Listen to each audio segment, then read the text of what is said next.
ಚುನಾವಣೆಗೆ ಸಿದ್ಧವಾಗುವ ನಿಟ್ಟಿನಲ್ಲಿ ಬಿಜೆಪಿ ಕುಡಚಿ ಮಂಡಲ ಚುನಾವಣೆಯ ಪೂರ್ವಭಾವಿ ಸಭೆ ಹಮ್ಮಿಕೊಳ್ಳಲಾಗಿತ್ತು. ಪೂರ್ವಭಾವಿ ಸಭೆಗೆ ಶಾಸಕ ಅಭಯ್ ಪಾಟೀಲ್ ಚಾಲನೆ ನೀಡಿದ್ರು. ಸಭೆಯಲ್ಲಿ ಮಾತನಾಡಿದ ಅವರು, ಮುಂದಿನ ಲೋಕಸಭಾ ಸಮಾರೋಹವು ನಮಗೆಲ್ಲರಿಗೂ ಬಹುದೊಡ್ಡ ತಿರುವಿನ ಸತ್ವ ಪರೀಕ್ಷೆಯಾಗಿದೆ. ಆ ನಿಟ್ಟಿನಲ್ಲಿ ಎಲ್ಲಾ ಕಾರ್ಯಕರ್ತರು, ಮುಖಂಡರು ತಮ್ಮ ತಮ್ಮ ವಾರ್ಡ್ಗಳಲ್ಲಿ ಎಷ್ಟು ಮತದಾರರಿದ್ದಾರೆ ಎನ್ನುವುದರ ಬಗ್ಗೆ ಮಾಹಿತಿಯನ್ನು ಕಲೆ ಹಾಕಬೇಕು. ಜೊತೆಗೆ ಪ್ರಧಾನಿ ನರೇಂದ್ರ ಮೋದಿಯವರು ಜಾರಿಗೆ ತಂದಿರುವ ಕೇಂದ್ರ ಸರ್ಕಾರದ ಯೋಜನೆಗಳ ಕುರಿತು ಸಾಮಾನ್ಯ ಮತದಾರನಿಗೆ ಮನೆ ಮನೆಗೆ ತೆರಳಿ ಯೋಜನೆಗಳ ಕುರಿತು ಮಾಹಿತಿ ನೀಡಬೇಕು ಎಂದು ತಿಳಿಸಿದರು.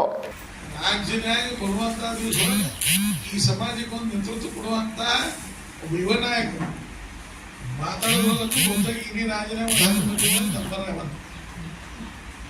ಅವ್ರ ರಿಸಲ್ಟ್ ನಮಗೆ ಆಶ್ಚರ್ಯ ಅದು ರಿಸಲ್ಟ್ ಕೇಳಿ ಅದನ್ನ ಹೆಚ್ಚಿನ ಮಾಹಿತಿ ನಿಮ್ಗೆ ಇರ್ಬೋದು, ನಮಗೆ ಅಷ್ಟು ಬಂದಿಲ್ಲ. ಆದ್ರೆ ನಾವೆಲ್ಲರೂ ಕೂಡ ಪ್ರಾಮಾಣಿಕವಾಗಿ ಒಬ್ಬ ಇಂಥ ಶಾಸಕ ಸಿಕ್ಕಿದಾರಲ್ಲ ಅವ್ರನ್ನ ಹೆಚ್ಚಿಗೆ ಬಳಸ್ಕೊಂತದಾಗಬೇಕಾಗಿದೆ ಈ ಕ್ಷೇತ್ರನಾಗ. ದುರ್ದೈವ ಯಾವ ಬೂತ್ ಅಧ್ಯಕ್ಷ ಇರ್ತಾನಲ್ಲ ನಾವು ಬೂತ್ ಅಧ್ಯಕ್ಷ ಆಕ್ಟಿವ್ ಅದ. ನಾನು ಈಗ ಬೆಳಗಾವ್ದಾಗೂ ಬೂತ್ 112 ಕುಡಿಸಿದ್ದು ಹೇಳಂತಂದ್ರೆ ಅವ ಆ್ಯಪ್ ತೆಗಿತಾರೆ ಹೇಳ್ತಾನು 680 ಅದಾವು, 382 ಮಹಿಳೆಯರು ಅದಾರು, 300 ಹೆಣ್ಮಕ್ಳು ಅದಾರ ಅಂತೇಳಿ.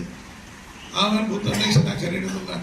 ಬೂತ್ ಅಧ್ಯಕ್ಷಗೆ ಅವನ ಬೂತ್ನಾಗ ಎಷ್ಟು ಮನಿ ಬರ್ತಾವ, ಆ ಮನೆಯೊಳಗೆ ಎಷ್ಟು ಕುಟುಂಬ ಅದಾವ, ಈಗ ಬೂತ್ ಅಧ್ಯಕ್ಷ ಯಾರಿಗೆ ಅಂತಾರ ಆ ಬೂತ್ ಅಧ್ಯಕ್ಷ ತನ್ನ ಬೂತ್ನಾಗ ಅಡ್ಡಾಡಿದಾನ ಅಂದಂಗ. ಇಲ್ಲಾಂದ್ರೆ ಅವ್ನ ಭೂತ ಪೇಪರ್ನಾಗ ಅಡ್ಡ ಬೂತ ಆಯ್ತು ಅವ್ನ ಮುಂದಿನ ಒಂದು ಹಚ್ಚ ಆ ಕ್ರಾಸ್ ಚೆಕ್ ಮಾಡಕ್ಕೆ ಒಂದು 40 ಜನ ಕಾರ್ಯಕರ್ತರು ಬರ್ತಾರೆ. ಇನ್ನು ಬಂದು ನಿಮ್ಗೆ ಕೊಟ್ಟಂತ ಲಿಸ್ಟ್ ಮನಿ ಹೋಗಿ ಚೆಕ್ ಮಾಡ್ತಾರೆ. ನೀವು ಈಗ 2 ಬೂತ್ ಅಂದ್ರೆ 50 ಬೂತ್ ಚೆಕ್ ಮಾಡ್ತೇವೆ ನಾವು. 50 ಒಳಗೆ 40 ಬೂತ್ ಕರೆಕ್ಟ್ ಬಂತು, ಓಕೆ. 40 ಬೂತ್ ಬರಲಿ ಅಂದ್ರೆ ನಿಮ್ಮ ಮನ್ಯಾಗ ಬೂತ್ ಮಾಡಿದಾರೆ ಅಂದಂಗ ಅವಾಗ ಅವ್ರ ಮೇಲೆ ಆಕ್ಷನ್ ಆಗೋದಿಲ್ಲ, ನಿಮ್ಮ ಆಕ್ಷನ್.